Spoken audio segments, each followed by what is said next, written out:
الحمدللہ رب العالمین والصلاة والسلام علی سید الانبیاء والمرسلین اما بعد فاعوذ باللہ من الشیطان الرجیم بسم اللہ الرحمن الرحیم قل من کان عدوا لجبریل قل فرما دیجئے تم کہو من جو کوئی، ہم نے پڑھا تھا من موصولہ، جو کوئی، من جو کوئی، کان ہو جو کوئی ہو، عدوً دشمن، لی جبریل جبریل کا، نبی علیہ السلام کے پاس کچھ یہودی ہے، انہوں نے کہا جی آپ پر کون قرآن پاک نازل کرتا ہے، یعنی وہاں سے لاتا ہے؟ تو آپ علیہ السلام فرمایا جبریل۔ ان نے کہا یہ تو ہمارا دشمن ہے۔ تو اللہ نے جواب دیا تم کو جو کوئی ہو دشمن جبریل کا، فَإِنَّهُ تو بے شک وہ، یعنی جبریل ہو ضمیر لوٹ رہی ہے، فَإِنَّهُ وہ ضمیر، نزلہ اس نے اتارا، علی قلبک علی پر، قلبک آپ کے دل پر، اس نے اتارا، یعنی قرآن اتارا آپ کے دل پر، بِإِذْنِ اللَّهِ باسات اذن اللہ، اللہ کے حکم سے، اجازت سے، مصدقاً تصدیق کرنے والا ہے، وہ قرآن تصدیق کرنے والا ہے، لما اس کی جو، لیم یعنی کے لیے، ما جو اس کی جو، بین یدیہ اس سے پہلے، قرآن سے پہلے، یعنی قرآن سے پہلے جتنی کتابیں ہیں، توراۃ، انجیل، ان کی یہ قرآن زبور ان کی تصدیق کر رہا ہے، وہدن اور یہ قرآن ہدایت ہے، وہ بشرا اور خوشخبری ہے، للمؤمنین مومنوں کے لیے، خوشخبری ہے، ہدایت ہے، کن کے لیے؟ مومنوں کے لیے۔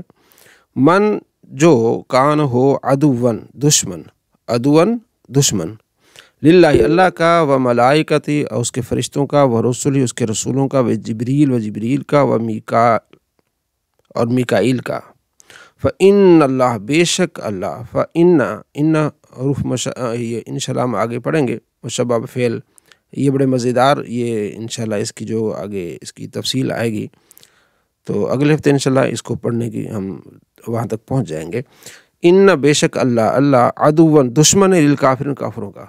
اللہ نے خوب جواب دیا کہ اللہ تبارک و تعالیٰ پھر ان کا دشمن ہے، جو اللہ سے، رسولوں سے، جبریل سے، فرشتوں سے دشمنی رکھتا ہے۔ وَلَقَدْ اور تحقیق بے شک، انزلنا ہم نے نازل کی، اتاری، الیک آپ کی طرف، آیات نشانیاں، بینات روشن نشانیاں، وما اور نہیں، یکفرو بہا کافرہ، یکفران یکفرون، یہ آپ نے گردان پڑھنی ہے، یکفرو یکفران یکفرون، وما اور نہ، ما نہیں، یکفر انکار کرتے، بہا اس کا، الا مگر الفاسقون فاسق، آیتوں کا انکار صرف فاسق کرتے ہیں، مومن نہیں کرتے۔ کیا، اور کیا، اور کلما جب کبھی، آہدو انہوں نے عہد کیا، آہدو جمع مذکر غائب کا صیغہ، آہدو انہوں نے عہد کیا، عہدن کوئی عہد، کوئی بھی عہد کیا، آگے انشاءاللہ منصوبات پڑھیں گے نا، تو وہ عہدن یہ کہ کوئی اسم اس پر نصب کیوں، یعنی زبر کیوں اس پر، یا دو زبر کیوں ہیں، یہ بھی انشاءاللہ سارا اس کو ہم بار بار دہراتے رہیں گے۔ جب بھی انہوں نے عہد کیا، نبذا انہوں نے اس کو توڑ دیا، نبذا ہو ضمیر منصوب متصل، دارابانی دارابنا داربہو، ٹھیک ہے، نبذا ہو انہوں نے اس کو توڑ دیا، فریقن یعنی فریقن ایک گروہ نے اس کو توڑ دیا، منہم ان میں سے، جب یہ عہد کرتے ہیں ان میں سے ایک فریق ان عہد کو جو وعدہ ہے اللہ نے ان سے لیا وہ توڑتے ہیں، بلکہ اکثر زیادہ تر ان کے، اکثر لا یؤمنون مانتے ہی نہیں ہیں، ایمان کا معنی ماننا، مانتی، اور لما جب جاءہم آیا ان کے پاس، ٹھیک ہے، آج جا پڑھیں گے، یجیو تجیو انشاءاللہ، رسول کوئی بھی رسول آپ نے پڑھا تھا معرفہ اور نکرہ، ٹھیک ہے، معرفہ جس پر الف لام آ جائے، الرسول، نکرہ جس پر جو تنوین ہو، تو جب آیا ان کے پاس ایک رسول، من عند اللہ اللہ کی طرف سے، عند اللہ کی طرف سے، مصدقن تصدیق کرنے والا، لیما اس کے، معہم جو ان کے پاس ہے، نبذا پھینک دیا، نبذو اس کی آپ گردان کر سکتے ہیں ماضی، نبذو پھینک دیا انہوں نے، فریق نے، من الذین ان لوگوں سے، ایک فریق نے اس عہد کو توڑ دیا، من الذین من من سے، اللہ ان لوگوں میں سے، اوت الکتاب جن کو کتاب دی گئی ہے، یعنی جن کو کتاب دی گئی ہے ان میں سے ایک گروہ نے اس کو کیا کر دیا، توڑ دیا اس عہد کو، نبذا اوتل کتاب، کتاب جن کو دی گئی وہ کون ہیں؟ یہودی ہیں، عیسائی ہیں، جن کو کتاب ملی ہے۔ کتاب اللہ، اللہ کی کتاب کو کہاں؟ وراء، پیچھے، ظہورہم، اپنے پیٹھ کے پیچھے، پشتوں کے پیچھے اس کو پھینک دے، یعنی عمل نہیں کیا، مانا نہیں۔ کأنہم، کا تشبیہ کے لیے، گویا کہ انہم، بے شک وہ، لا یعلمون، جانتے ہی نہیں ہیں۔ اس طرح انہوں نے ان کتابوں کے احکام کو پیچھے پھینک دیا، گویا کہ جانتے ہی نہیں ہیں۔ واتبعوا، اور پیروی کی انہوں نے، ما، جو، تتلو الشیاطین، تتلو، آپ نے کل ہی پڑھا نا، اتلو القرآن، میں قرآن کی تلاوت کرتا ہوں، میرا بھائی کرتا ہے، میرا دوست کرتا ہے یہ۔ واتبعوا، ٹھیک ہے، انہوں نے پیروی کی، ما، جو، تتلو، پڑھتے، الشیطان، شیطان پڑھتے تھے، علی ملک، علی پر ملک سلیمان، سلیمان کے دور حکومت میں جو شیطان پڑھتے تھے۔ ہر نبی، جب بھی کوئی نبی آئے ہیں نا جتنے، اس زمانے میں جو چیز مشہور ہوتی تھی اللہ ان کو اس کا ایکسپرٹ بنا کے بھیجتا تھا۔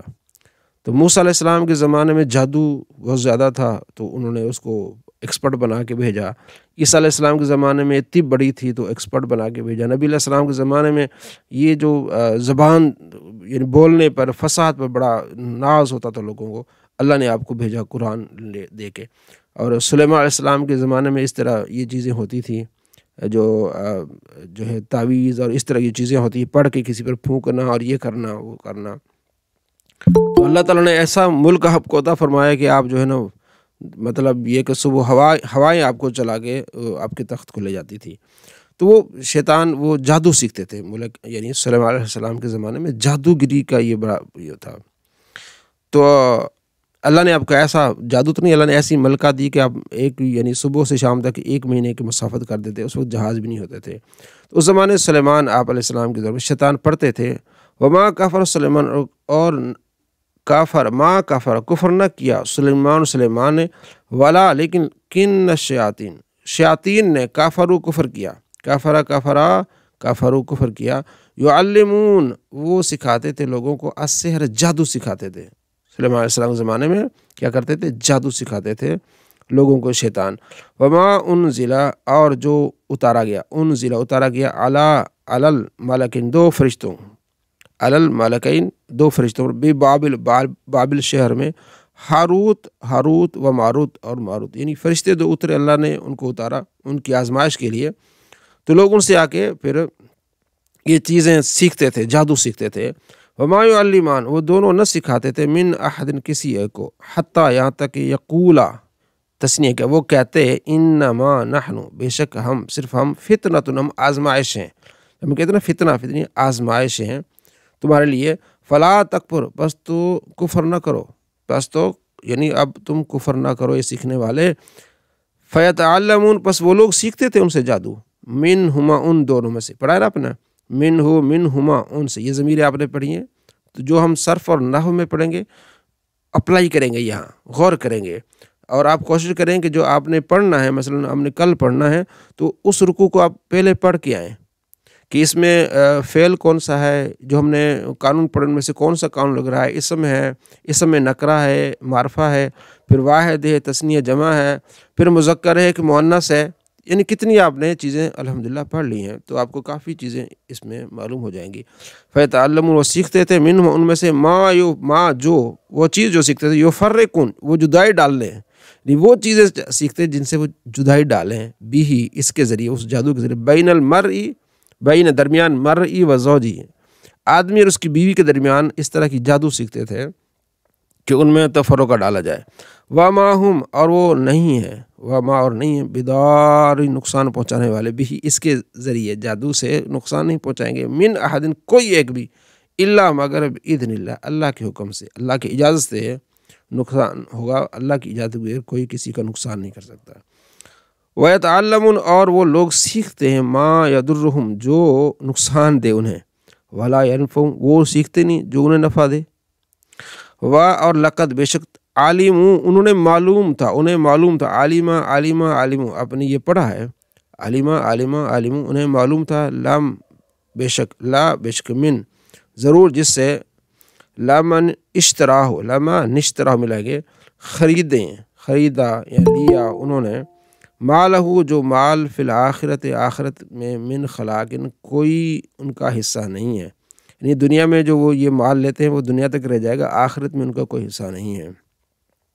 جادو سیکھ کے لوگوں سے جادو کرتے تھے، لوگوں سے مال بٹورتے تھے۔ اللہ فرماتا ہے یہ نقصان والی چیزیں کرتے ہیں، ملانے والی باتیں نہیں کرتے، میاں بیوی کو ملانے جوڑنے والی بات نہیں کرتے، اس طرح کے آگے جادو کر کے ان کو جدا کرتے ہیں، تو آخرت میں ان کا کوئی حصہ نہیں ہے۔ لا و اور لا بئس ضرور برا ماں جو شراؤ انہوں نے بیچی انفسم اپنے بدلے، یعنی اپنی جانوں کے بدلے، انفسم اپنی جانوں کے بدلے، لو کانو کاش کے یعلمون وہ جانتے، اپنا وقت بھی دیتے ہیں، ٹائم بھی دیتے ہیں، لیکن اس میں دنیا کے لیے کرتے ہیں، آخرت کے لیے کچھ نہیں کرتے، آخرت کا اپنی آخرت کو انہوں نے برباد کر لیا۔ وہ اور لو اگر ان بے شک وہ آمن ایمان لاتے ہیں، واتقوا اور پرہیزگاری اختیار کرتے، لمثوبۃ ضرور ثواب ہے، من عند اللہ اللہ کی طرف سے، خیر بہتر، لو کانوا یعلمون اگر وہ جان لیتے، ایمان لاتے اور ان اچھی باتوں پر عمل کرتے تو ضرور انہیں بہت کچھ ملتا۔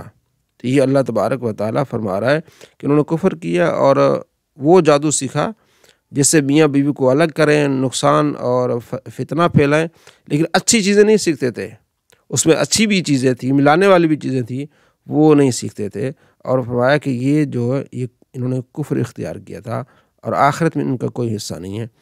تو الحمدللہ اللہ کا کرم ہے، ہم مسلمان ہیں، ہم کلمہ پڑھنے والے ہیں، اللہ کا کرم ہے، اور اللہ کے دین کو ہم سیکھ رہے ہیں، پڑھ رہے ہیں، سمجھ رہے ہیں، اللہ ہمیں انشاءاللہ عمل کی بھی توفیق عطا فرمائے گا۔ سبق نمبر ہمارا یہ ہے 7، سبق نمبر 7، اعراب اسم کا بیان، یعنی اس اسم کے 3 اعراب ہیں، نیچے میں دکھا رہا ہوں آپ کو، یہ جو اوپر آپ نے دیکھا نا اعراب اسم، یہاں تو آپ نے دیکھا ہوگا کہ اس میں یہ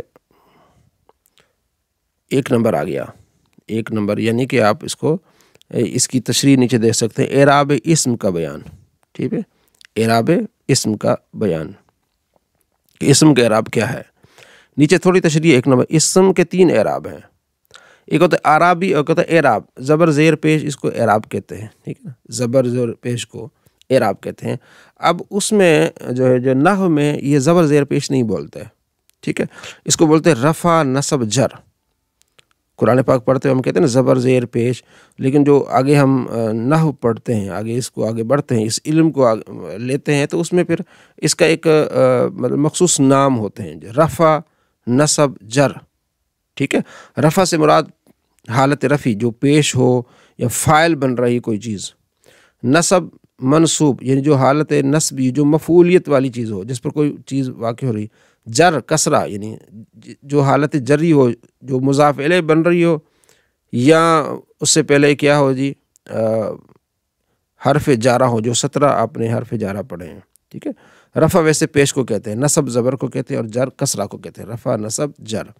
تو یہ اب یہ سبق ہم پڑھ رہے ہیں کہ اسم کو یہ رفع نصب جر کیسے آتا ہے، کب آتا ہے۔ اب یہ یہاں اب ہم پہنچے ہیں، اسم ہے، جب ہم قرآن پاک پڑھتے ہیں تو کبھی اسم پر زبر آتی ہے، کبھی 2 زبریں آتی ہیں، کبھی پیش آتی ہے، کبھی 2 پیشیں آتی ہیں، تو وہ ہمیں کیسے معلوم ہو؟ جیسے ہم قرآن پاک پڑھ رہے ہیں، کسی پر پیش ہے، کسی پر زبر ہے، کسی پر زیر ہے، تو وہ کیا بنیں گے، فاعل، مفعول، یہ سارا ہمارا مقصد قرآن پاک کو سمجھنا ہے۔ تو یہ سبق ہم 7ویں تک ہم پہنچے، پہلے ہم نے تھوڑی چیزیں اسم کی قسم یعنی کہ اسم کی علامات پڑھی، فعل کی علامات پڑھی، پھر اسم مفرد اور جمع تثنیہ اور یہ ساری چیزیں پڑھی۔ اب ہم آگے سبق نمبر 7 تک پہنچے ہیں۔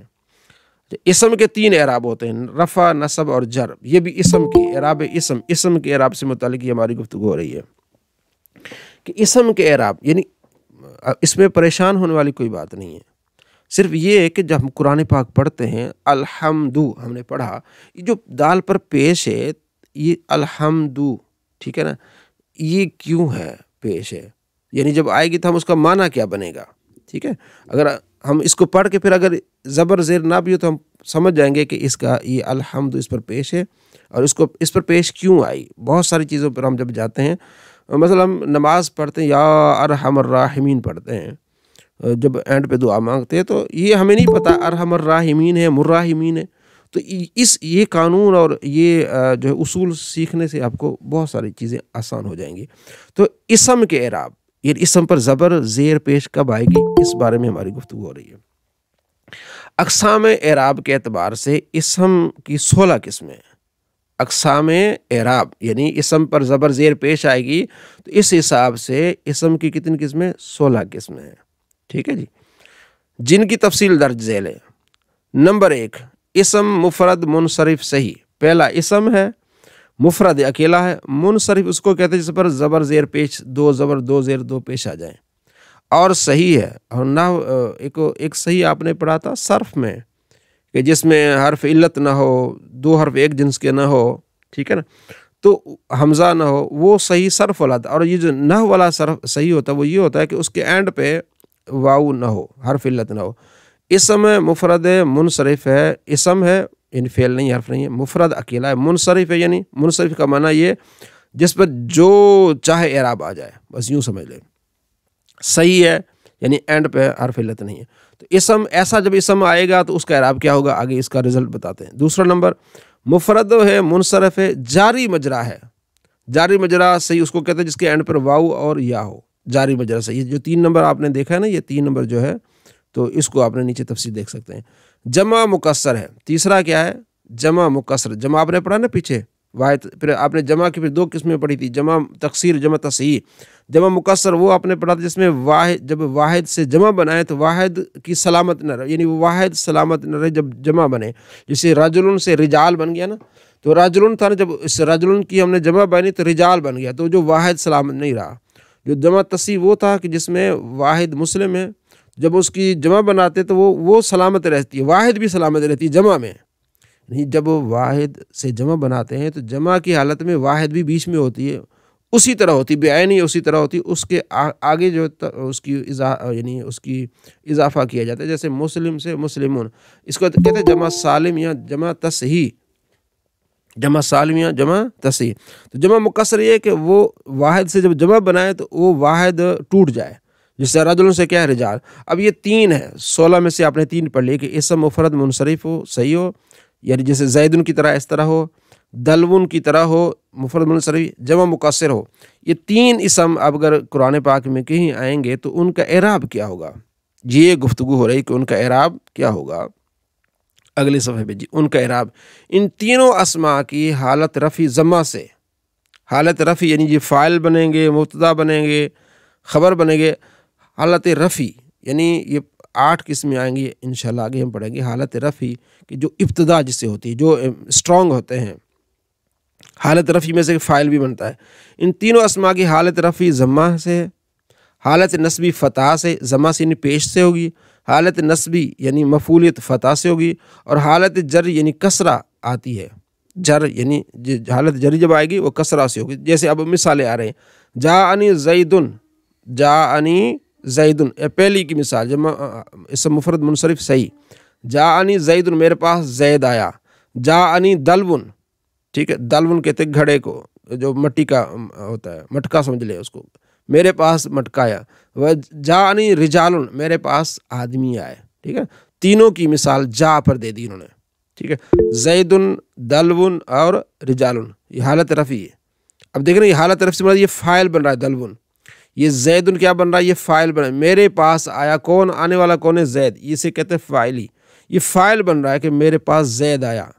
اسی طرح جب قرآن پاک پڑھتے ہیں نا تو جب اس پر جب حالت رفع ہوگی 2 پیشیں آئیں گی، ایک پیش آئے گی، سمجھو کہ فاعل بن رہا ہے یا مبتدا بن رہا ہے، یہ حالت رفع میں ہے، تو یہ تینوں کی حالت رفع یہ ہوگی۔ حالت نصبی، رأیت زیدن، میں نے زید کو دیکھا۔ اب یہ سمجھ آ رہی ہے نا آپ کو، رأیت فعل بفاعل، تا ضمیر جو ہے نا یہ فاعل، رأیت فعل، رأیت فعل بفاعل، زیدن میں نے زید کو دیکھا، میں نے دلون کو دیکھا، میں نے رجالن کو دیکھا۔ رأیت زیدن، میں نے زید کو دیکھا، و دلون، اور میں نے دلو کو دیکھا یعنی مٹکے کو، و رجالن، اور میں نے کس کو دیکھا جی، رجال، آدمیوں کو میں نے دیکھا۔ یہ حالت نصبی میں ہے۔ جب 2 زبر آئیں گی تو آپ کو پتہ چلے گا کہ حالت نصبی ہے۔ یہ کیا ہے؟ حالت یعنی مفعولی حالت ہے، فاعلی نہیں، مفعولی حالت ہے، جس پر کام واقع ہو رہا ہو اس کو مفعول کہتے ہیں، جو کام کرنے والا ہو اس کو فاعل کہتے ہیں۔ انگلش میں آپ نے یہ ساری چیزیں پڑھی ہوں گی۔ مرر تو میں گزرا بزیدن، زید کے پاس سے، و دلب کے پاس سے، مٹکے کے پاس سے، و رجالن، اور آدمیوں کے پاس سے۔ تو یہ حالت کون سی ہے؟ حالت جری۔ اس طرح جب یہ 3 اسم آئیں گے نا، اسم مفرد منصرف صحیح آئے گا، جاری مجرد صحیح آئے گا جب جمع مکسر آئے گی تو ان کی حالت یہ ہوگی، جمع مکسر جب فاعل بنے گی تو رجالن ہوگی اس طرح، جب مفعول بنے گی تو رجالن ہوگی، کوئی بھی جمع مکسر ہوگی، اور جب اس کی جو ہے وہ حالت جری ہوگی تو رجالن ہو جائے گی۔ چوتھا نمبر جمع مؤنث سالم، کل ہم نے پڑھا تھا جمع مؤنث سالم، ٹھیک ہے، جو سالم کی وہ جمع سالم وہ ہوتی ہے جس کی واحد سلامت رہے، یعنی واحد سے جب جمع بنائے نا، جمع کی حالت میں بھی واحد وہ سلامت رہتی ہے اس کے، یعنی اس جمع میں، جیسے مسلماتن، مسلماتن، اصل مسلم تھا نا، مسلمن سے کیا بنا مسلماتن، یا مسلمتن تو مسلماتن بن گیا، تو مسلم اینڈ شروع والا کیا ہے سلامت رہا۔ اب یہ جمع مؤنث سالم کا اس کا اعراب کیا ہے؟ اس کی حالت رفع ضمہ سے ہوگی مسلماتن، اور حالت نصبی و جری دونوں فتح سے ہوں گی، ٹھیک ہے، دونوں حالت جری دونوں فتح آتی ہیں، جیسے مسلماتن، جانی مسلماتن، رأیت مسلماتن، مررت بمسلماتن، ٹھیک ہے، دونوں سے اس طرح مسلماتن آئے گا، تو اس کے حالت رفیع کیا آئے گی مسلماتن آئے گا، اور حالت نصبی جری کیا آئے گی مسلماتن آئے گا، یعنی یہ اس کا جہاں بھی یہ مسلمات جمع مؤنث سالم آئے گی نا، اس کا اعراب یہ ہو جائے گا مسلماتن والا اعراب ہو جائے گا، قانتاتن، تائباتن، ٹھیک ہے، تو یہ اس کا اعراب ہے جمع مؤنث سالم کا۔ اگلے ایک اور پڑھ لیتے ہیں، منصرف، پیچھے ہم نے پڑھا تھا منصرف، اب کیا ہے غیر منصرف، اب کیا ہے غیر منصرف، وہ ہوتا ہے جس پر ہر حرکت نہیں آ سکتی، اس پر صرف زبر آئے گی یا پیش آئے گی، دو زبر دو پیش یہ نہیں آئیں گی، ٹھیک ہے، غیر منصرف یہ وہ اسم ہے جس میں اسباب منع صرف میں سے دو اسباب پائے جائیں، اسباب منع صرف آگے آئیں گے وہ 9 ہیں، یہ ان میں 9 میں سے کوئی 2 پائے جائیں، اسباب منع صرف 9 ہیں، عدل، وصف، تانیث، معرفہ، عجمہ، جمع، ٹھیک ہے، ترکیب، وزن فعل اور الف نون زائدہ، یہ 9 ہیں، 9 میں سے کوئی ایک آ جائے تو وہ کیا ہوگی، یہ غیر منصرف ہوگا، جیسے عمرو، تو عمرو، احمرو، طلحتو، زینبو، ابراہیمو، مساجدو، معدی کربو، احمدو، عمرانو۔ اب کبھی بھی احمد نہیں کہیں گے، ٹھیک ہے، احمدو کہیں گے یا احمدہ کہیں گے، اب اس پر پیش آئے گی یا زبر آئے گی، زیر کبھی نہیں آئے گی، اور 2 زبر 2 زیریں 2 پیشیں نہیں آئیں گی، یہ غیر منصرف کا اعراب ہے، یہ ابھی پریشان ہونے والی بات نہیں ہے، بس آپ لگے رہیں، آہستہ آہستہ یہ چیزیں کچھ ہیں سمجھ آئیں گی، کچھ تھوڑی سی پیچیدگی آئے گی، لیکن کچھ کو نہ بھی ہے اچھی بات ہے، لیکن پریشان ہونے والی بات نہیں ہے، جیسے آپ آگے چلتے رہیں گے نا تو یہ بہت آسان ہو جائیں گی۔ دیکھیں سیدنا کریم صلی اللہ علیہ وسلم درود پاک پڑھتے ہیں، سیدنا محمد، سیدنا قاسم درود پاک پڑھتے ہیں، تو بعض بھائی سیدنا احمد پڑھتے ہیں، تو میں نے ان کو سمجھایا کہ احمد غیر منصرف، اس پہ 2 پیشیں نہیں آئیں گی، 2 پیشیں نہیں آئیں گی، تو یہ میں نے کیسے ان کو بتایا، میں نے بتایا اس قانون کے لحاظ سے، تو ایسے جو اسماء آئیں گے جیسے عمرانو ہے، عمرانن نہیں ہوگا کبھی بھی، احمدن نہیں ہوگا قرآن میں، ٹھیک ہے، من بعد اسمہ احمدو، آپ پڑھیں گے سورہ صف میں احمدو آئے گا، احمدہ ہو سکتا ہے، احمدن نہیں ہو سکتا، تو اس کی حالت رفع ضمہ اور حالت نصبی و جری فتح سے آئے گی، جاء عمرو رأیت عمرہ مررت بعمرہ، ٹھیک ہے، حالت رفع جاء عمرو رأیت عمرہ، میں نے دیکھا، آیا عمر، رأیت عمر، میں نے عمر کو دیکھا، مررت بعمرہ، میں عمر کے پاس سے گزرا، تو ویسے تو ہم نے پڑھا تھا نا با آ جائے، جیسے بزیدن، مررت بزیدن، تو وہاں 2 تنوین آ گئی ہیں، زید پر، دال پر 2 تنوینیں آ گئی ہیں، لیکن عمرہ پر زبر آئے گی، زیر نہیں آئی، کیونکہ یہ غیر منصرف ہے، تو ہمیں کیسے معلوم ہو جائے غیر منصرف؟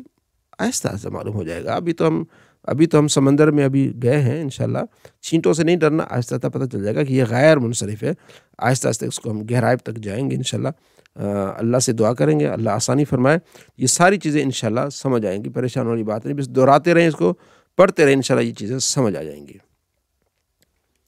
صرف بہائی ہم نے کل پڑھا تھا، لم یضرب، لم یضربا، لم یضربو، لم تضرب، لم تضربا، لم یضربن، لم تضرب، لم تضربا، لم تضربو، لم تضربی، لم تضرب، لم تضرب، لم اضرب، لم نضرب، ٹھیک ہو گیا۔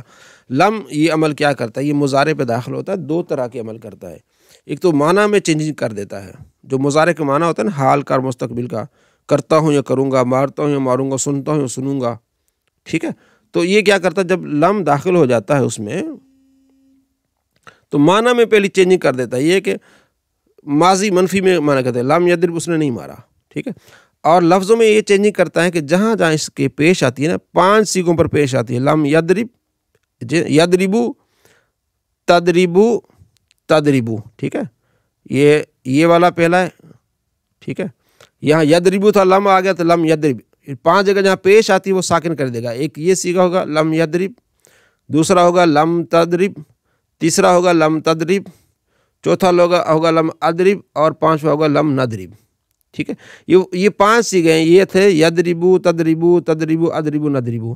جب لم داخل ہوگا جہاں 5 جگہ پیش آتی ہے نا، اینڈ پہ پیش آتی ہے یضربو، تضربو، اضربو، نضربو، تو یہ لم کیا کر دے گا، ان کو ساکن کر دے گا. لم یضرب، لم تضرب، ٹھیک ہے، لم تضرب، لم تضرب، لم اضرب، لم نضرب. لفظوں میں پہلا عمل کیا کرے گا، جہاں پیش آتی ہے وہاں پیش کی جگہ یہ ساکن کر دے گا. اور 2 جگہ کوئی عمل نہیں کرے گا، لم تضربنا، لم یضربنا یہ والا ہے، اور لم تضربنا یہ جمع مؤنث غائب اور جمع مؤنث حاضر. باقی رہ گئے 7 سیغے، ان 7 میں نون آتا ہے اینڈ پہ، سب کا نون اڑا دے گا. بس سمجھ آ گئی؟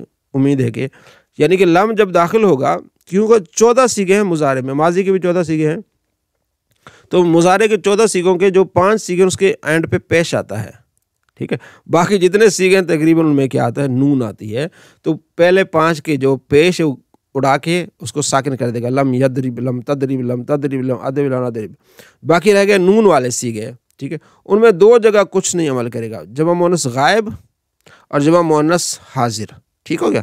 باقی جہاں بھی ہے نا سب کی نون اڑا دے گا، تثنیہ کی اڑا دے گا. جیسے یضربان تھا، نون اڑ گیا، یضربون تھا، نون اڑ گیا، تضربان تھا، نون اڑ گیا، ٹھیک ہے. اور تضربان نون اڑ گیا، تضربون نون اڑ گیا، تضربین نون اڑ گیا، تضربان نون اڑ گیا. یہ سب کے نون اڑ جائیں گے، صرف 2 نون رہ جائیں گے، جمع مؤنث غائب کا لم یضربن اور جمع مؤنث حاضر کا. بس تو ہم نے اس طرح سمجھنا ہے کہ یہ لفظوں میں کیا عمل کرتا ہے، جہاں 5 جگہ پیش آتی ہے اس کو اڑا دیتا ہے، اور جہاں 2 جگہ عمل نہیں کرتا، جمع مؤنث غائب، جمع مؤنث حاضر، باقی جتنی جگہ ہیں سب نون اڑا دیتا ہے. تو یہ 2 طرح کا عمل کرتا ہے. تو آپ نے اس کو سمجھنا ہے، ٹھیک ہے. تو آپ نے اس کی گردان یہ کرنی ہے. پھر دوسری گردان کیا ہے، لم یضرب، لم یضرب، لم یضرب، لم تضرب، لم تضرب، لم یضربنا، لم تضرب، لم تضرب، لم تضرب، لم تضربی، لم تضرب، لم تضرب، لم اضرب، لم نضرب. آگے بڑا آسان ہے. یضربو ہے، یضربو، یضربان، یضربون، تضربو، تضربان، یضربنا، تضربو، تضربان، تضربون، تضربین، تضربان، اضربو، نضربو، ٹھیک ہو گیا. اس کے شروع میں لا ڈال دیا، لا یضربو، نہیں مارتا ہے، نہیں مارے گا، یہ نفی کی ہے، ٹھیک ہے. صرف کبیر فعل نفی معلوم، صرف کبیر فعل نفی معلوم. تو یضربو تو آپ نے یاد کیا ہوا، اس کے شروع میں لا ڈال دیں گے. لا یضربو نہیں مارتا ہے، نہیں مارے گا. لا یضربان نہیں مارتے، نہیں ماریں گے. لا یضربو نہیں مارتے، نہیں ماریں گے. لا تضربو نہیں مارتا ہے، نہیں مارے گا ایک عورت. لا تضربان، لا یضربن، لا تضربو، لا تضربان، لا تضربون، لا تضربین، لا تضرب، لا تضرب، لا اضرب، لا نضرب. اب پتہ چل گیا نا، لا کو چھوڑ دو، یضربو آ گیا، ٹھیک ہے. آگے آئے گا تضربو آئے گا، ٹھیک ہے. اوپر بھی ایک تضربو آ گیا، اینڈ پہ لا اضربو، لا نضربو. دیکھا اب آپ نے 5 سیغ جس کے اینڈ پہ پیش آئی، جو میں نے آپ کو لم سکھائے. ایک یہ لا یضربو والا، پھر لا تضربو والا، پھر لا تضربو والا، پھر لا اضربو والا، اور لا نضربو والا. یہ 5 سیغ جس کے پیش آئی تھی، تو لم نے ان کی وہ حالت کر دی کہ ان کو ساکن کر دیا. اب آپ نے یہ تو آپ مضارع آپ کو یاد ہے، تو اس میں تو کوئی مسئلہ ہی نہیں ہے. اچھا، جب لام داخل ہو گیا تو صرف اس نے جو مثبت مانا تھا وہ منفی کر دیا بس، اور کچھ نہیں کیا. اس لام نے جب یہ لام نفی ہم نے بلاتے ہیں نا، فعل مضارع منفی معلوم یا نفی معلوم، تو یہ صرف لفظوں معنی میں عمل کرتا ہے، لفظوں میں کچھ نہیں کرتا. معنی چینج کر دے گا جب لام داخل ہوگی نا. یضرب کا معنی ہے کرتا ہے، کرے گا، مارتا ہے، مارے گا. تو لا یضرب نہیں مارتا ہے، نہیں مارے گا، صرف شروع میں لا ڈال دیں. لا یضرب، لا یضربان، لا یضربون، لا تضرب، لا تضربان، لا یضربون، لا تضرب، لا تضربان، لا تضربون، لا تضرب، لا تضرب، لا اضرب، لا اضرب، لا نضرب. مجهول کیا ہے، لا یضرب، لا یضربان، لا یضربون، لا تضرب، لا تضربان، لا یضربنا، لا تضرب، لا تضربان، لا تضربون، لا تضرب، لا اضرب، لا نضرب. یہ ہے. تو آپ نے اس کو اچھی طرح سے، میرا دل تو تھا میں اگلی بھی گردان آپ کو آج پڑھا دوں، لیکن آپ کی آسانی کے لیے ایک مرتبہ پیچھے سارا دہرا دیں، ٹھیک ہے. لا یضربو بھی، ٹھیک ہے، لم یضرب بھی، اور اس طرح مضروبن بھی، اسی طرح داربن بھی، یضربو یضربان یضربون بھی، اور جو ہے وہ ماضی بھی اس کو جو ہے وہ اس کو دہرا دیں، ضرب ضربا ضربو، ضرب ضربا ضربو، اس کو کرتے ہیں، ضریبو کو آپ دہرا دیں چلتے پھرتے، یضربو کو دہرا دیں، ٹھیک ہے، یضربو کو دہرا دیں، ضاربن کو دہرا دیں، مضروبن کو دہرا دیں، لم یضرب کو دہرا دیں، لم یضرب کو دہرا دیں، لا یضرب کو دہرا دیں، لا یضرب کو دہرا دیں۔ تو آج کا سبق تو بالکل ہی آپ کے لیے آسان ہے، دل تو کرتا ہے کہ اگلے آپ کو دے دوں، لیکن صرف آپ کی آسانی کے لیے کہ ایک مرتبہ اس کو دہرا دیں، کیونکہ اتنا آپ کو سبق آج مل گیا ہے، آسان مل گیا ہے، تو اس کو آپ نے اچھی طرح یاد کرنا ہے، اس آسانی سے آپ نے کیا فائدہ اٹھانا ہے، اور پچھلے کو آپ نے کیا کرنا ہے، دہرانا ہے۔ امید کرتا ہوں کہ آپ ضرور اس کو دہرائیں گے، اور میں کہوں گا کہ آپ جو ہے نا یہ دہرا کے اپنی وائس سے آپ گروپس میں جو اپنے گردان ہیں وہ آپ اپنی بھیج دیا کریں، تو یہ اس کا بڑا فائدہ ہوگا انشاءاللہ۔ انشاء العربیہ، بسم اللہ الرحمن الرحیم، الدرس الثالث عشر، 13واں سبق۔ یجیء وہ آتا ہے، تجیء تو آتا ہے، یجیء واحد مذکر غائب، اجیء میں آتا ہوں، اور پڑھا تھا میں نے ابھی پڑھایا تھا، جا کا معنی کہ آنا، ٹھیک ہے، تو یجیء وہ آتا ہے، اگر ہم کہیں گے ابھی جو ہم نے پڑھا ہے لا یجیء وہ نہیں آتا ہے یا نہیں آئے گا، لم یجیء وہ آیا ہی نہیں تھا، اب ہم نے ساری اپلائی کرنی ہے یہ انشاءاللہ عربیہ پر اور قرآن پاک پر۔ یجیء وہ آتا ہے، تجیء تو آتا ہے، اجیء میں آتا ہوں، یذهب کیا ہے، یذهب وہ جاتا ہے، اگر ہم یہاں لا ڈالیں گے کہیں گے لا یذهب وہ نہیں جاتا، یہ نا یذهب وہ جاتا ہے، لا یذهب وہ نہیں جاتا ہے یا نہیں جائے گا، ٹھیک ہے۔ اگر ہم لم ڈال دیں کہ اگر لم یذهب کیا آ جائے گا، لم یذهب، میں نے پڑھا تھا نا، بلکہ ہم نے پڑھا ہے نا کہ یذهب جہاں پیش آتا ہے، لم جب داخل ہوتا ہے تو وہ کیا کر دیتا ہے، ساکن کر دیتا ہے آخری حرف کو، تو کیا ہوگا، لم یذهب لم یذهبا لم یذهبوا، لم تذهب لم تذهبا لم یذهبن، لم تذهب لم تذهبا لم تذهبوا، لم تذهبی لم تذهبا لم تذهب، لم اذهب لم نذهب، کتنا آسان ہو گیا۔ تو لم یذهب کا کیا معنی، وہ آیا ہی نہیں، وہ ماضی مجہول میں کر دے گا، یعنی ماضی منفی کر دے گا، تو پریشان نہ ہو، میں نے آپ کو یہ صرف سمجھانے کے لیے کہ یہ ایک لفظ کو جتنا آپ گھمانا چاہیں، ذہب اس کا ماضی ہے، ذہب ذہب ذہبو، ذہب ذہب ماضی مجہول ہے، یذہبو یذہبان، ذاہبن اس میں فاعل ہو جائے گا، مذہوبن اس میں مفعول ہو جائے گا، ٹھیک ہے۔ تو ایک چیز کا آپ کو پتہ چل گیا، آپ اس کو جتنا کھینچیں، یذہب وہ جاتا ہے، تذہب تو جاتا ہے، اذہب میں جاتا ہوں، اذہب میں جاتا ہوں، تو پھر کیا آئے گا، نذہب ہم جاتے ہیں اذہب میں، تو آپ نے اس کی گردان کرنی ہے، گردان کر کے کوشش کر کے یہ گردان لکھ کے نا گروپ میں ڈالنی ہے آپ نے، جتنا لکھیں گے جتنا دہرائیں گے، پریکٹس آپ کو پرفیکٹ بنا دے گی، پریکٹس اینڈ پریکٹس، انشاءاللہ پرفیکٹ بن جائیں گے۔ تو یہ آپ نے اذہب تو جا، ٹھیک ہے، الا طرف ہوتا ہے سوکن بازار، حانوت دکانوں کو کہتا ہے، عین کہاں، صدیقی میرا دوست یجیء جاتا ہے، آتا ہے، صدیقی میرا دوست آتا ہے، انت تذهب تم جا رہے ہو، بھائی کدھر جا رہے ہو، عین تذهب کہاں جا رہے ہو، سوالیہ نشان، انا اذهب الى المسجد میں مسجد کی طرف جا رہا ہوں، میں کدھر جا رہا ہوں، میں مسجد کی طرف جا رہا ہوں۔ اچھا، عین اذهب سوالیہ نشان، میں کدھر جا رہا ہوں، ٹھیک ہے، انت تذهب الى الغرفة تم غرفے کی طرف جا رہے ہو، کمرے کی طرف جا رہے ہو۔ تو کل بھی بھائی نے پوچھا تھا کہ جب ہم کہہ سکتے ہیں تذهب الى الغرفة تم غرفے کی طرف جا رہے ہو، تو لیکن یہ گزارا ہو جائے گا، لیکن مزہ کیا ہے اس میں، فساد، انت تذهب تم کمرے کی طرف جا رہے ہو، حال تذهب کیا تم الی السوق بازار کی طرف جا رہے ہو، لا نہیں، بلکہ اذهب میں جا رہا ہوں الی المسجد مسجد کی طرف، حال تجیء کیا تم آ رہے ہو من الغرفۃ کمرے سے آ رہے ہو، لا نہیں، بلکہ لا اجیء الی، لا نہیں، بلکہ اجیء میں آ رہا ہوں من الحانوت میں دکان سے آ رہا ہوں، میں کہاں سے آ رہا ہوں، دکان سے آ رہا ہوں، این اذهب میں کہاں جا رہا ہوں، انت تذهب الى المسجد تم مسجد کی طرف جا رہے ہو، حل یذهب الى الغرفۃ کیا وہ کمرے کی طرف گیا ہے، حل یذهب کیا وہ گیا ہے الى الغرفۃ کمرے کی طرف گیا ہے، ٹھیک ہے، لا بلکہ یذهب وہ گیا ہے الى الحانوت دکان کی طرف گیا ہے، ٹھیک ہے نا۔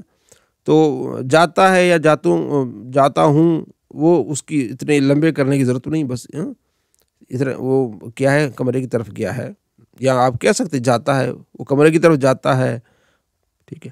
خیر، آئین تذهب، تم کہاں جاتے ہو، کہاں جا رہے ہو؟ انا اذهب الى غرفت صدیقی، میں اپنے دوست کے کمرے کی طرف جا رہا ہوں، میں اپنے دوست کے کمرے کی طرف جا رہا ہوں۔ حل صدیقوں کا، کیا آپ کا دوست یذهب جاتا ہے الى الحانوت، دکان کی طرف؟ لا، نہیں، بلکہ صدیقی میرا دوست یذهب جا رہا ہے الى غرفتی، اپنے، کہاں جا رہا ہے؟ اپنے کمرے کی طرف جا رہا ہے۔ غرفت ہی الى ضمیر اپنا ہوگی واحد مذکر غائب کی، اپنے، اپنے کیا معنی یہ آ جاتا ہے۔ این یذهب صدیق، اس کا دوست کہاں جا رہا ہے؟ این مطلب ہوتا ہے کہاں، یذهب جاتا ہے، صدیق اس کا دوست کہاں جا رہا ہے؟ یذهب صدیق الى السوق، اس کا دوست بازار کی طرف جا رہا ہے۔ سوق کس کو کہتے ہیں؟ بازار کو، بازار کی طرف جا رہا ہے۔ اجیو میں جاتا ہوں، من السوق، بازار کی طرف۔ تجیو تم جاتے ہو بازار کی طرف، یجی وہ جاتا ہے، ٹھیک ہے، آتا ہے، یجی کو معنی آتا ہے، تذهب جاتا ہے، ٹھیک ہے۔ تو میں کہاں سے آ رہا ہوں جی؟ این اجیو، میں بازار سے آ رہا ہوں، تم بازار سے آ رہا ہو، یجی وہ بازار سے آ رہا ہے۔ اذهب الى السوق، بازار کی طرف جا۔ انا اذهب الى السوق، میں جا رہا ہوں بازار کی طرف۔ اذهب الى الحانوت، دکان کی طرف جا۔ انا اذهب الى الحانوت، میں دکان کی طرف جا رہا ہوں۔ اذهب جا الى المسجد، مسجد کی طرف۔ انا اذهب الى المسجد، میں مسجد کی طرف جا رہا ہوں۔ کتنا آسان ہے۔ این یذهب کہاں جاتا ہے، این تذهب تم کہاں جا رہے ہو، ٹھیک ہے۔ یہ آپ نے عربی سے اردو کرنی ہے اور نیچے سے اردو سے عربی کرنی ہے۔ یہ جو آپ نے پڑھا ہے بڑا ہی آسان ہے الحمدللہ۔ تو اس کو پڑھنے کا یہ فائدہ ہوتا ہے کہ جو آپ نے گردانیں پڑھی ہیں وہ گردانیں آپ کو جو یہاں کام آتی ہیں۔ یہ سارا یہ مکسچر ہے، ٹھیک ہے، نحو پڑھ لیا، پھر صرف پڑھ لیا، تو یہ پھر جتنا آپ آگے جاتے رہیں گے، جتنا ہی آگے جاتے رہیں گے تو ان کی آپ کو گردانیں معلوم ہو جائیں گے، سیغے معلوم ہو جائیں گے۔ پھر قرآن پاک پڑھیں، حدیث پاک پڑھیں گے تو انشاءاللہ اس میں بڑی آسانی ہوگی۔ اور یہ ہم سارا کچھ دین سیکھنے بیٹھے، اللہ ہم سب کی مدد فرمائے۔ تو یہ چیزیں آپ ان کو دہراتے رہیں، اس کو پڑھتے رہیں، پوری کوشش کریں، ٹائم نکالیں، ٹھیک ہے نا۔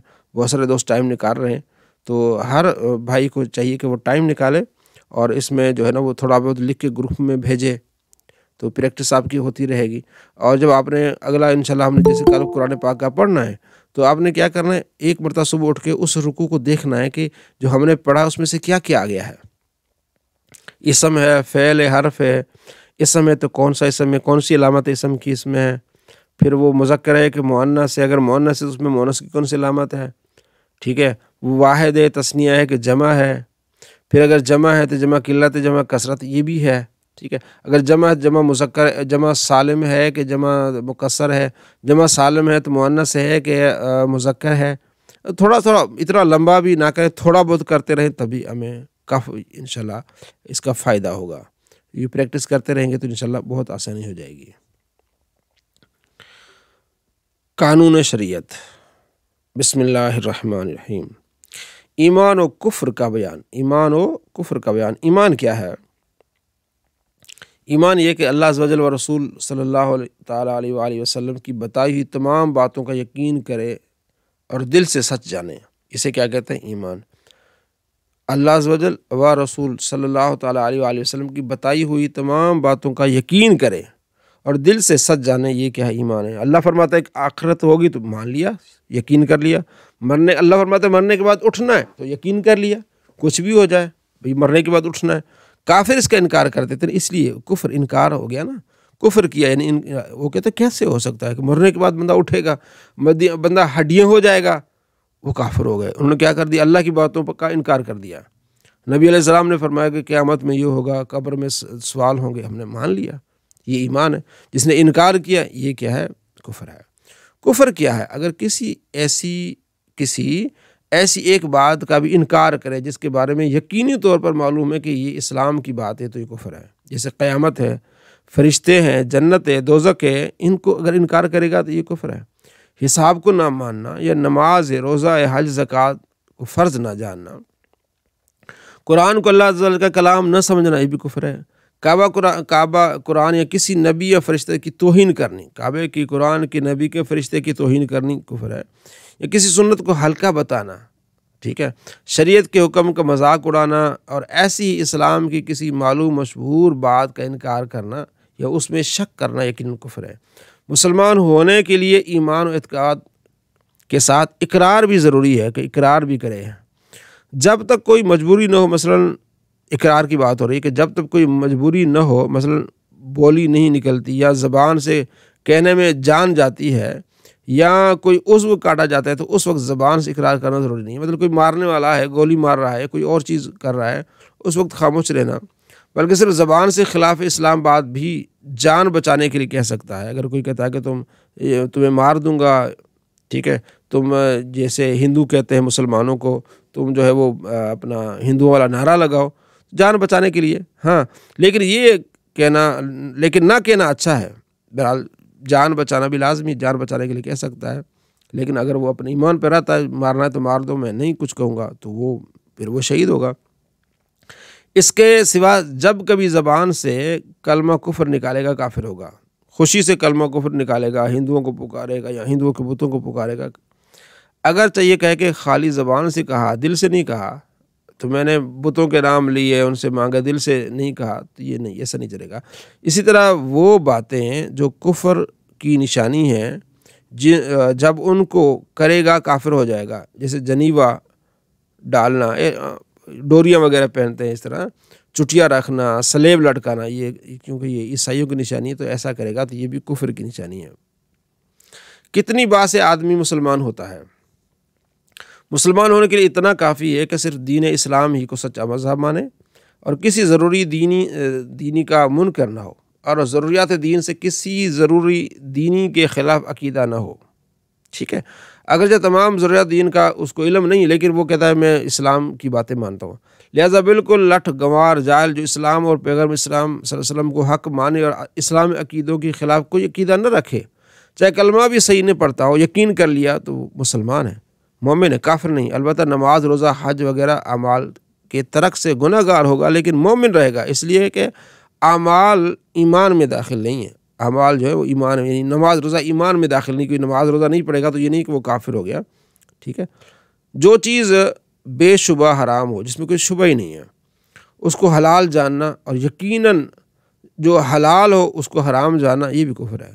جبکہ حرام و حلال ہونا معلوم مشہور ہو یا یہ شخص اس کو جانتا ہو، تو اس وقت یہ بھی کفر ہو جائے گا۔ شرک کے معنی ہے اللہ عز و جل کے سوا کسی اور کو خدا جاننا یا عبادت کے لائق سمجھنا۔ شرک اتنا ہی ہے، اللہ تبارک و تعالیٰ کے سوا کسی کو کہنا کہ یہ خدا ہے یا عبادت کے لائق ہے، ٹھیک ہے، اور یہ کفر کی سب سے بدتر قسم ہے۔ اس کے سوا کیسا ہی سخت کفر کیوں نہ ہو، حقیقتاً شرک نہیں ہے، یعنی اللہ تبارک و تعالیٰ کو یہ جاننا کہ کسی کو جاننا کہ یہ عبادت مستحق کی عبادت ہے، بس، تو یہ کوئی بھی مسلمان نہیں کہتا۔ تو مسلمانوں پر فتوے جو لگتے ہیں مشرک ہے، یہ بلا وجہ ہے۔ نبی علیہ السلام کا فرمان ہے کہ جو کسی کو کافر کہے، اگر وہ کافر نہیں ہے تو کفر اس پر لوٹ آئے گا۔ یہ بڑی خطرناک بات ہے، ہر بندے کو کافر کہتے پھرتے ہیں، یہ بڑی خطرناک بات ہے۔ کسی کافر کی مغفرت نہ ہوگی۔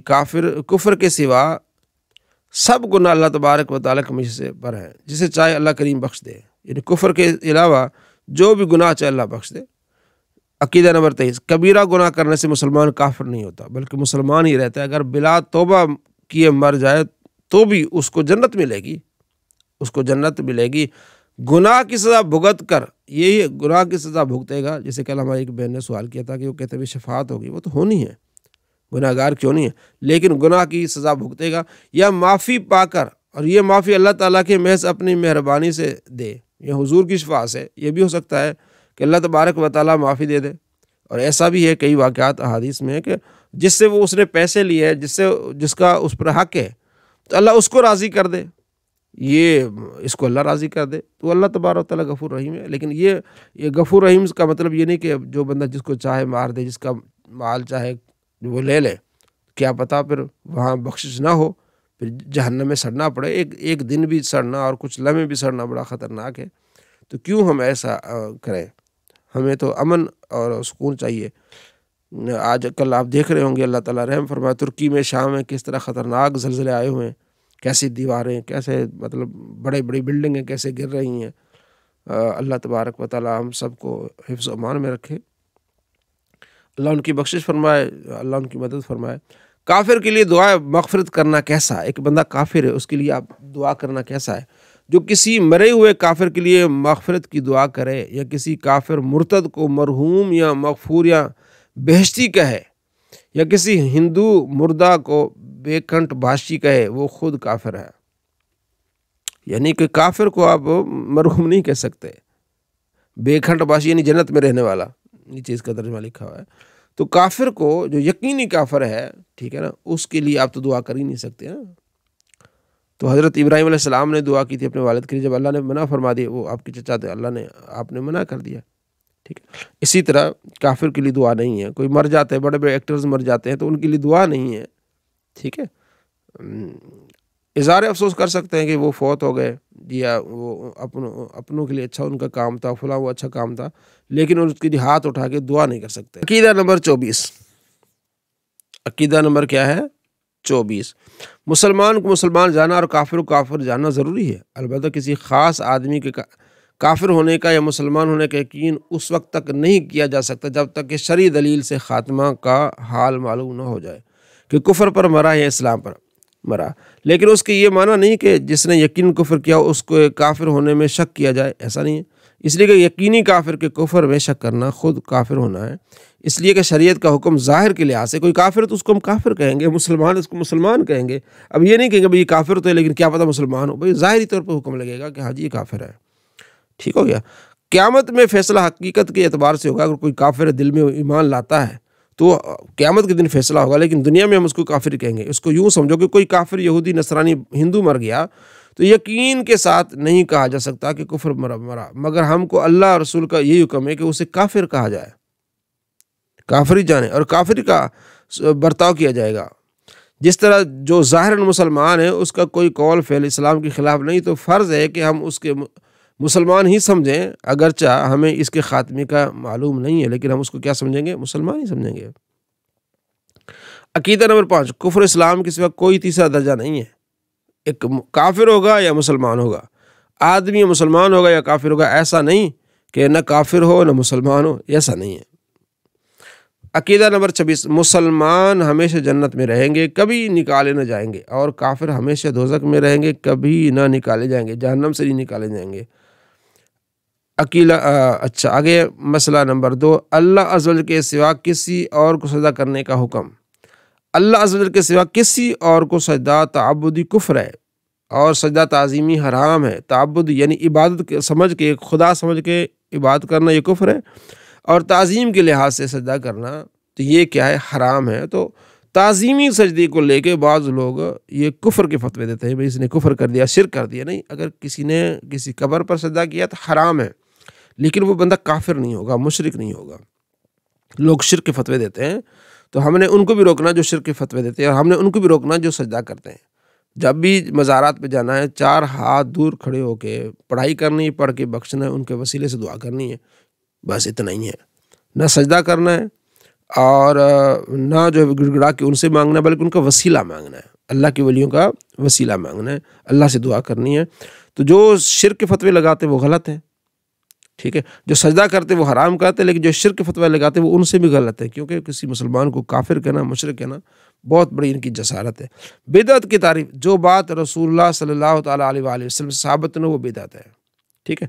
اور یہ 2 قسم کی ہے، بدعت حسنہ، دوسری بدعت صحیح ہے۔ بدعت حسنہ وہ جو کسی سنت کے مخالف مزاحم نہ ہو، نئی چیز ہے لیکن سنت سے مخالف، جیسے مسجد پکی بنانا، قرآن شریف سنہرے لفظوں میں لکھنا، زبان سے نیت کرنا، علم کلام، علم صرف جس آپ پڑھ رہی ہیں، علم نحو پڑھ رہے ہیں ہم لوگ، علم ریاضی، خصوصاً علم حیت ہندسہ پڑھانا، آج کل کے مدرسے، واعظ کے جلسے، ٹائمنگ رکھنا، سند و دستار وغیرہ دینا، سینکڑوں ایسی چیزیں ہیں نبی علیہ السلام کے زمانے میں نہ تھی، تو وہ بدعت حسنہ ہے، اچھی چیزیں ہیں، نئی چیزیں ہیں لیکن کیا ہے؟ اچھی ہیں۔